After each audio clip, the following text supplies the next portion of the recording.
नमस्कार, सुदर्शन न्यूज में आपका स्वागत है। मैं हूं मुकेश कुमार और आप देख रहे हैं जवाब तो चाहिए। जवाब तो चाहिए में आज हम बात करेंगे पंजाब की और पंजाब में कांग्रेस के जिहादी प्लान की।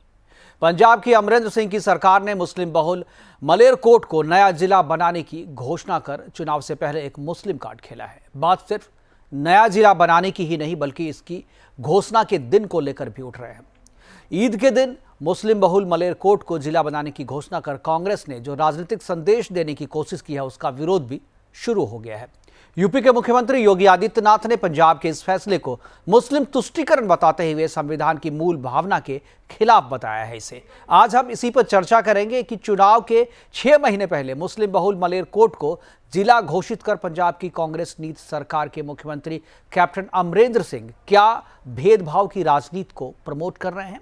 क्या समाज को धर्म के आधार पर बांटना चाहती है कांग्रेस? और इसी पे चर्चा करेंगे और चर्चा के लिए हमारे साथ होंगे कांग्रेस के प्रवक्ता, बीजेपी के प्रवक्ता और इसके साथ में हमारे साथ एक वरिष्ठ अधिवक्ता अश्वनी दुबे भी जुड़ेंगे। लेकिन पहले एक देखते हैं रिपोर्ट।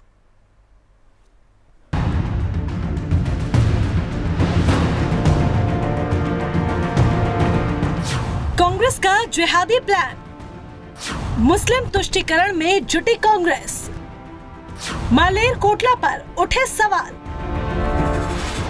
मुस्लिम तुष्टीकरण की राजनीति कांग्रेस करती रही है, कर रही है और लगता है ऐसा ही करती रहेगी। ये बात हम ऐसे नहीं कह रहे हैं। अब पंजाब की कांग्रेस सरकार ने ईद पर पंजाब के मालेरकोटला को जिला घोषित कर दिया। मालेरकोटला पंजाब का 23वां जिला होगा। मालेरकोटला मुस्लिम बहुल क्षेत्र है, इसलिए कांग्रेस ने इसे ईद पर जिला घोषित किया। और इस दौरान पंजाब के मुख्यमंत्री ने मुसलमानों की महानता पर बड़े बड़े लेक्चर दिए। उस पर हम बात नहीं करेंगे, लेकिन हम ये जरूर बताएंगे कि मुस्लिम तुष्टीकरण करने के लिए कांग्रेस सरकार ने यहाँ क्या क्या ऐलान किए। मालेरकोटला के लिए अमरिंदर के ऐलान सुनिए। नवनिर्मित जिले में मालेरकोटला और अहमदगढ़ के उप मंडल होंगे। इसके साथ ही अमरगढ़ की उप तहसील को भी शामिल किया जाएगा। नवाब शेर मोहम्मद खान के नाम पर सरकारी मेडिकल कॉलेज स्थापित होगा। मेडिकल कॉलेज की लागत 500 करोड़ रुपए आएगी। लड़कियों की शिक्षा के लिए सरकारी कॉलेज की स्थापना होगी। 10 करोड़ की लागत से नया बस स्टैंड बनेगा। तो आपने देखा कि मालेरकोटला के लिए अमरिंदर सिंह ने सरकारी खजाना खोल दिया है और ये सब किया गया मुसलमानों को खुश करने के लिए। इसको लेकर यूपी के मुख्यमंत्री योगी आदित्यनाथ ने पंजाब सरकार और कांग्रेस पार्टी पर हमला बोला है। सीएम योगी ने ट्वीट करके कहा, मत और मजहब के आधार पर किसी प्रकार का विभेद भारत के संविधान की मूल भावना के विपरीत है। इस समय मलेरकोटला का गठन किया जाना कांग्रेस की विभाजनकारी नीति का परिचायक है। कांग्रेस की विभाजनकारी नीति तो तब से चली आ रही है जब मनमोहन सिंह ने प्रधानमंत्री रहते हुए कहा था कि देश के संसाधनों पर पहला हक अल्पसंख्यकों का है। क्या अभी भी कांग्रेस उसी रणनीति पर चल रही है? इसको लेकर सवाल तो कई हैं, लेकिन सबसे पहले हम आपको बता देते हैं कि मालेरकोटला में किसकी जनसंख्या कितनी है। जरा धार्मिक गणित को अब आप समझिए। मुस्लिम यहाँ पर 68.50% हैं। हिंदू की संख्या 20.71% है। सिख 9.5%, जैन 1.11%, अन्य 0.18%। जिस वक्त पूरा देश कोरोना से लड़ रहा है, पंजाब भी कोरोना से पीड़ित है, ऐसे वक्त में भी पंजाब की कांग्रेस सरकार मुस्लिमों को खुश करने में जुटी हुई है, मुस्लिम तुष्टीकरण में लगी है। ऐसे में सवाल यही है कि क्या पंजाब की कांग्रेस सरकार भी बंगाल की ममता सरकार की तरह अपना वोट बैंक सुरक्षित करने में लगी है? सवाल ये भी है कि जिस तरह से मुख्यमंत्री ने मुस्लिम नेताओं का बखान किया, मुस्लिम विरासत की बात की गई, उसमें हिंदुओं को और सिखों को क्यों नजरअंदाज किया गया? Bureau report, Sudarshan news.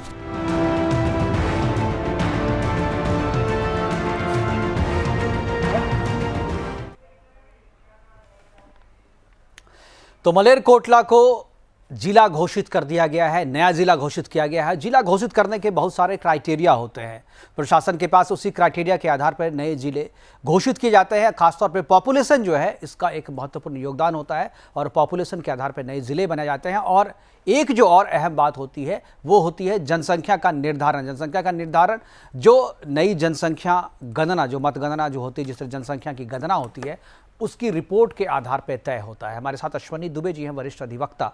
उनसे हम बात करेंगे और टेक्निकलिटी के बारे में जानना चाहेंगे कि नया जिला जब गठित किया जाता है तो उसके पीछे जो है किस कारण से, किस तरीके से और किन किन चीज़ों का ध्यान रखना होता है, और इस तरीके की जो चीज़ें की गई हैं इसका राजनीतिक क्या असर होता है, मैं इस पे बात करूंगा। अश्वनी दुबे जी हमारे साथ जुड़ गए। अश्वनी जी, स्वागत है आपका।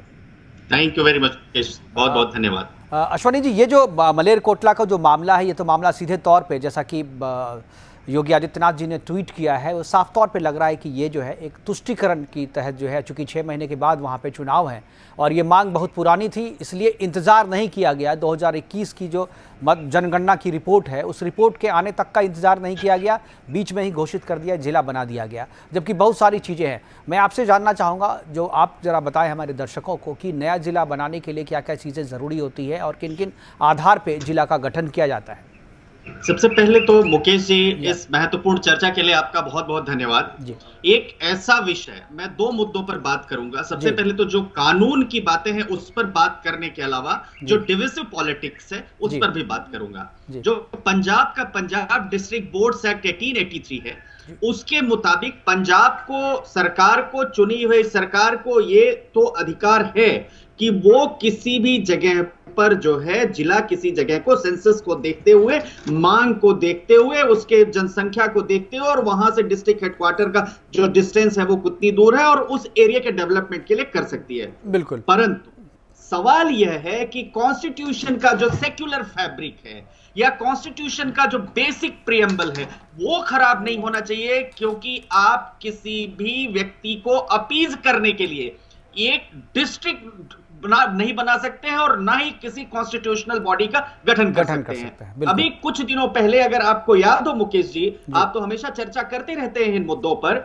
अभी कुछ दिनों आप याद करिए कि जो मद्रास हाईकोर्ट है, मद्रास हाईकोर्ट ने वहां पर एक पिटीशन डलती है। पिटीशन ये डलती है कि साहब इस एरिया में हम मेजॉरिटी में हैं, मुस्लिम कम्युनिटी के लोग पिटीशन डालते हैं और कहते हैं इसलिए यहां पर चूंकि हम आइडल प्रैक्टिस को नहीं मानते हैं, हमारे लिए यह पाप है, इसलिए जो हिंदूज हमारे डिस्ट्रिक्ट में माइनॉरिटी में हैं उनको इस बात के लिए रेस्ट्रेन किया जाए कि वो पूजा नहीं करें। हाईकोर्ट ने बड़ा ही लैंडमार्क जजमेंट दिया। हाईकोर्ट ने कहा कि आप इस तरह की बात करके देश में सिर्फ और सिर्फ बढ़ावा दे रहे हैं आपसी मतभेद को, बढ़ावा दे रहे हैं आपस में मनमुटाव को और बढ़ावा दे रहे हैं तुष्टीकरण की राजनीति और डिविसिव पॉलिटिक्स को, कम्युनल पॉलिटिक्स को। अगर हिंदू जैसा सोचते तो शायद इस देश में आपका रहना मुश्किल हो जाता, और हिंदूज एक ऐसी कम्युनिटी है जो हमेशा टॉलरेट करती है। अब मैं दूसरे मुद्दे की तरफ आऊंगा।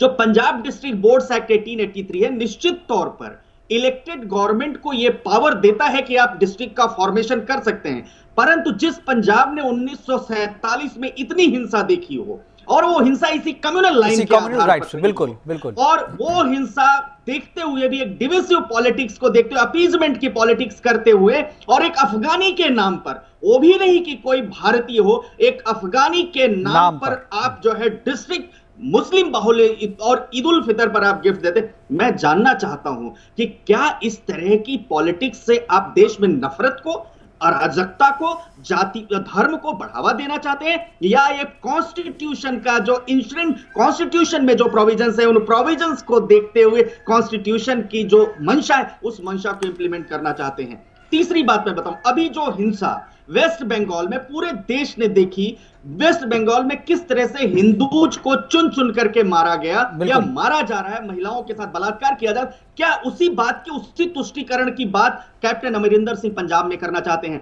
चौथी बात, सुप्रीम कोर्ट ने जब तेलंगाना का फॉर्मेशन हुआ मुकेश जी, तेलंगाना के फॉर्मेशन के समय जितने नए डिस्ट्रिक्ट्स बने, वो नए आंध्र प्रदेश के और तेलंगाना के जो नए डिस्ट्रिक्ट्स बने, वो सब सुप्रीम कोर्ट में मैटर्स आए। सुप्रीम कोर्ट ने कहा कि निश्चित तौर पर स्टेट का ये प्रोगेटिव है कि आप जो है बना सकते हैं, परंतु आपको यह देखना होगा कि यह जातिवाद को, यह क्षेत्रवाद को, बिल्कुल संविधान के प्रेम्बल में जो लिखा हुआ है उसकी भावना के खिलाफ ना हो, बिल्कुल भावना के खिलाफ नहीं होना। तो मैं समझता हूं कि निश्चित तौर पर जो इनका जो कार्य है वो संविधान की मूल भावना के विपरीत है। मुकेश जी, बिल्कुल, हमारे साथ कुछ पॉलिटिकल गेस्ट भी जुड़ेंगे बीजेपी और कांग्रेस के, उनसे हम ये बात करेंगे। अभी वो तकनीकी कुछ गड़बड़ियां हैं जिसके कारण जुड़ने में देरी हो रही है। लेकिन एक चीज़ मैं अश्वनी जी आपसे ओपी मिश्रा जी हमारे साथ हैं, जुड़ गए हैं, फोन लाइन पे हैं, बीजेपी के प्रवक्ता हैं, उनसे मैं जानना चाहूँगा। ओपी जी, मेरा जो सवाल है आपसे कि इंतजार नहीं किया पंजाब सरकार ने कि सेंसस की रिपोर्ट आ जाए, उसके आधार पे करें, और जो बाकी जो क्राइटेरिया, जैसा कि अश्वनी जी भी कह रहे हैं कि ये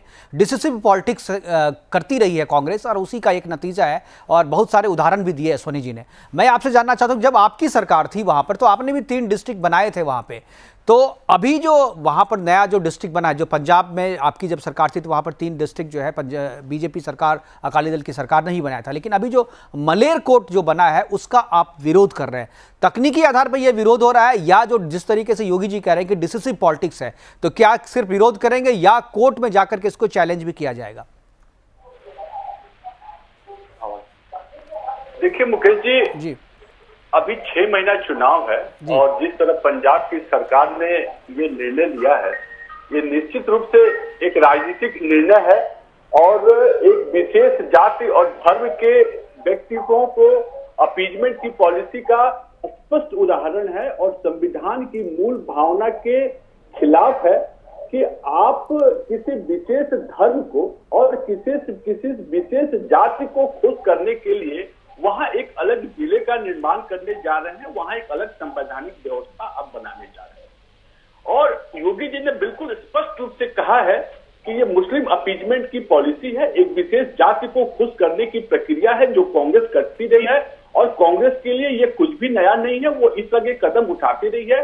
कांग्रेस पंजाब में हताशा में है, निराशा में है, वो वहां कोरोना से लड़ नहीं पा रही है, और तमाम वहां अड़चने आ रही है, लेकिन उसने ये देखा कि हम एक विशेष जाति को कैसे खुश कर सकते हैं, एक विशेष जाति में हम कैसे अपनी पैठ बना सकते हैं, एक विशेष जाति को खुश करके कैसे अपनी राजनीति कर सकते हैं। और आप देखिए वहां 6 महीने चुनाव है, हम सब जानते हैं, और जिस तरह से इस तरह की बातें आ रही हैं कांग्रेस की, अभी देखिए उत्तर प्रदेश का एक खूंखार यहाँ पे अपराधी था, वहां पे मुख्तार अंसारी, कैसे उसको पंजाब की सरकार ने इसी मुस्लिम अपीजमेंट पॉलिसी के तहत, जो देश भर में उत्तर प्रदेश से लेकर पंजाब तक कोई सा प्रदेश अछूता नहीं है, कैसे मुख्तार अंसारी को पंजाब की सरकार ने अपने यहाँ शरण दिया हुआ था, प्रोटेक्ट किया हुआ था। तो ये कुछ नया नहीं है कि उन्होंने एक विशेष धर्म को खुश करने के लिए जिला बनाया है।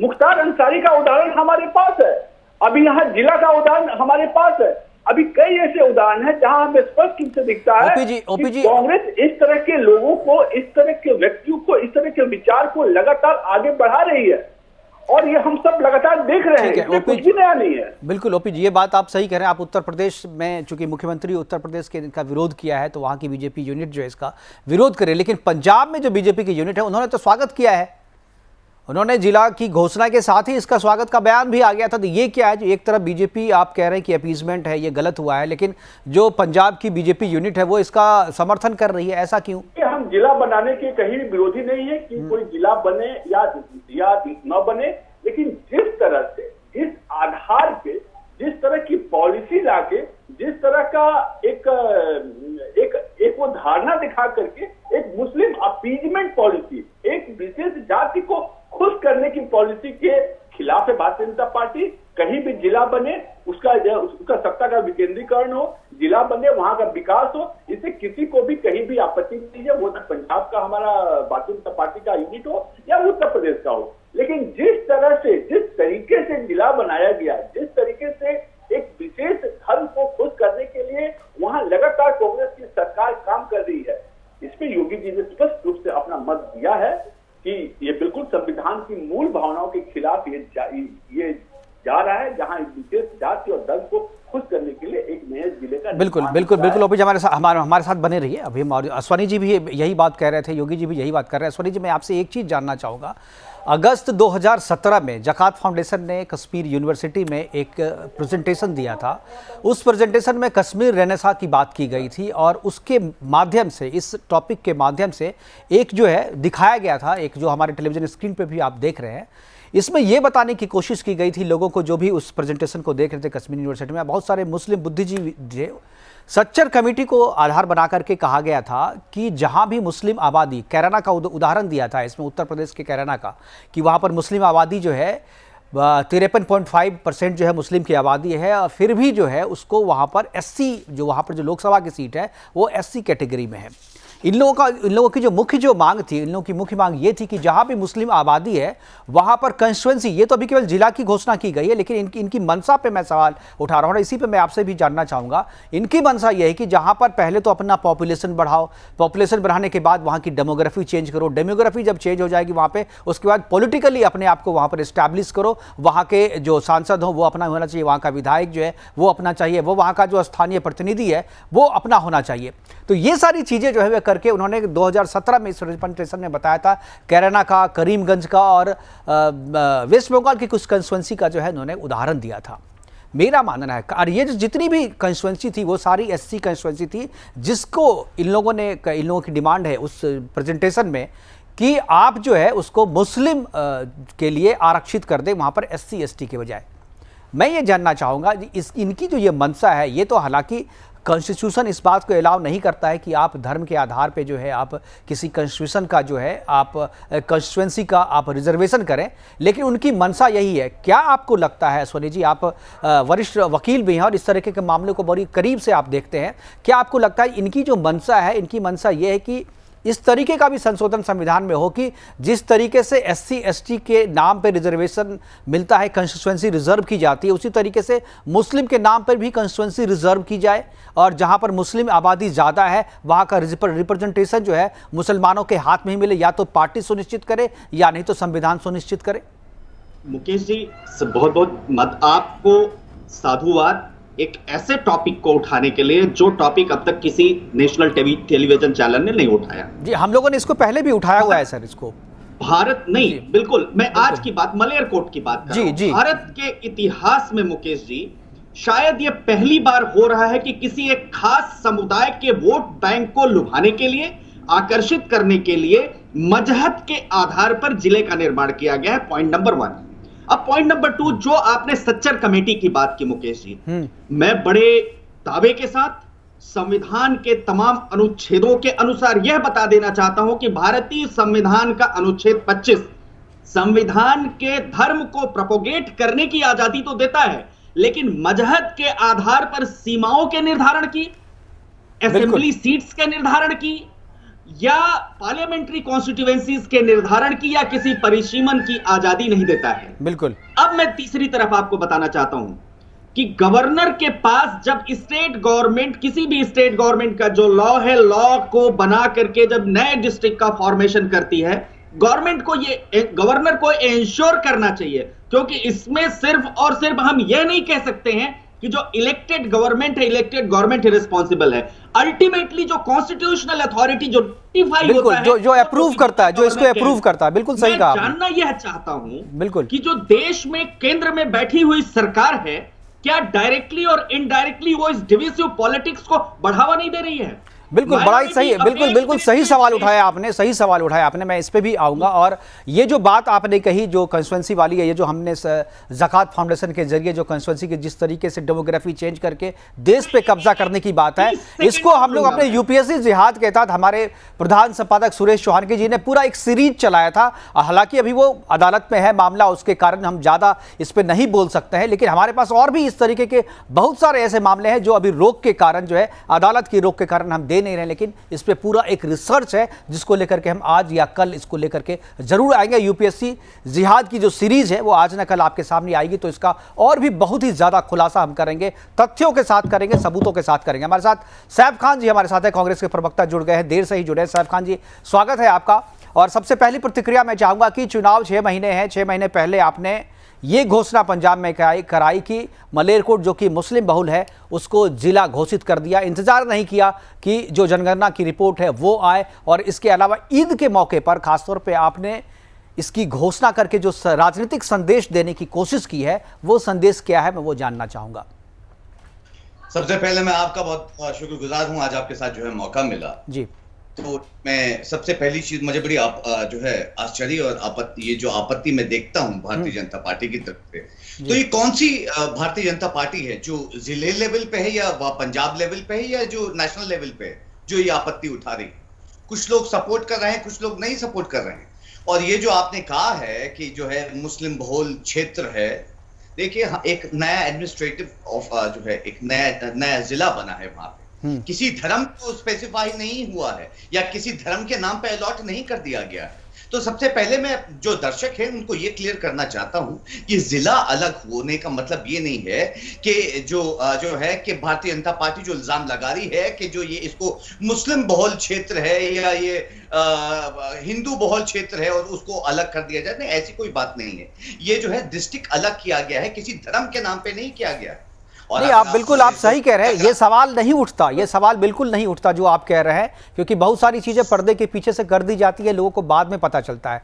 लेकिन ये एलानिया किया गया है और ईद उल फितर के दिन किया गया है और राजनीतिक संदेश देने की कोशिश की गई है। ये घोषणा तो सरकार ने तो पहले ही आश्वासन दिया था, उनके चुनाव एजेंडे में ये था, लेकिन 5 साल की सरकार बीत गई, उन्होंने इसकी घोषणा नहीं की। अब जब 6 महीने पहले बाद चुनाव होना है और अब जब जाकर के ईद का मौका है तो वहां पर आपने ये घोषणा कर दी है। क्या मौका, ईद पे तो सरकारी छुट्टी होती है, आप क्यों घोषणा किया आपने?